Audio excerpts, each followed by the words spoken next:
Hello बच्चों, चलिए प्रश्न को पढ़ते हैं और समझते हैं। यदि a बराबर a कॉमा बी, तब a क्रॉस a ज्ञात कीजिए। तो हमें समुच्चय a का मान दिया हुआ है और हमें a क्रॉस a का मान ज्ञात करना है।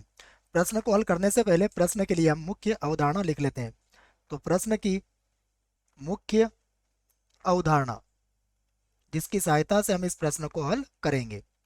तो मुख्य अवधारणा में हम a क्रॉस a कैसे ज्ञात किया जाता है, इससे संबंधित एक सूत्र को लिखेंगे या फिर एक समुच्चय को लिखेंगे। देखिए, यदि हमें दो समुच्चय दिए जाते हैं ए और बी, और हमें उनका कार्तीय गुणन, जिसको ए क्रॉस बी से व्यक्त करते हैं, तो इनका जो कार्तीय गुणन होता है वह होता है कि पहला घटक हम समुच्चय ए से लेंगे और दूसरा घटक हम समुच्चय बी से लेंगे। देखो, इसको हम इस प्रकार परिभाषित करेंगे, ए क्रॉस बी बराबर ए कॉमा बी सच देट, यहाँ पर हम लिखेंगे कि ए बिलोंग्स टू कैपिटल ए, अर्थात जो पहला घटक है वो समुच्चय ए का अवयव होगा, और उसके बाद B belongs to capital B, अर्थात दूसरा घटक जो होगा वो समुच्चय बी का अवयव होगा। इस बात को आपको यहाँ ध्यान रखना पड़ेगा। अब देखिए, जो प्रश्न में दिया है उसे लिख लेते हैं हम। तो हमें क्या दिया है, हमें दिया है समुच्चय ए का मान। समुच्चय ए जो दिया हुआ है आपको, ये दिया हुआ है ए कॉमा बी।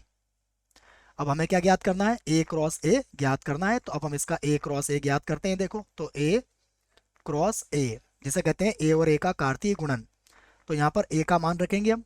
ए का मान होगा ए कॉमा बी, फिर गुणा यहाँ पर भी होगा ए कॉमा बी। अब आप देखिए, परिभाषा से प्रथम घटक हम प्रथम समुच्चय समुच्चय से लेंगे और द्वितीय घटक हम दूसरे समुच्चय से यहाँ पर लेंगे। तो अब ये क्या मिलेगा, देखिए, पहला घटक हम लेंगे ए, तो दूसरा घटक भी क्या हो जाएगा, ए। ये पहला अवयव होगा इसका। पहला घटक हम लेंगे ए, तो दूसरा घटक क्या हो जाएगा, बी। ये दूसरी स्थिति। उसके बाद देखिए, फिर इसका जो पहला घटक हम बी ले सकते हैं, तो बी, दूसरा घटक क्या हो जाएगा, ए। उसके बाद बी, और उसके बाद दूसरा घटक भी क्या हो जाएगा, बी हो जाएगा। तो ये हमने ए क्रॉस ए प्राप्त कर लिया है। यही हमारे प्रश्न का उत्तर है। आशा करता हूँ आपको इस प्रश्न का उत्तर समझ में आया होगा।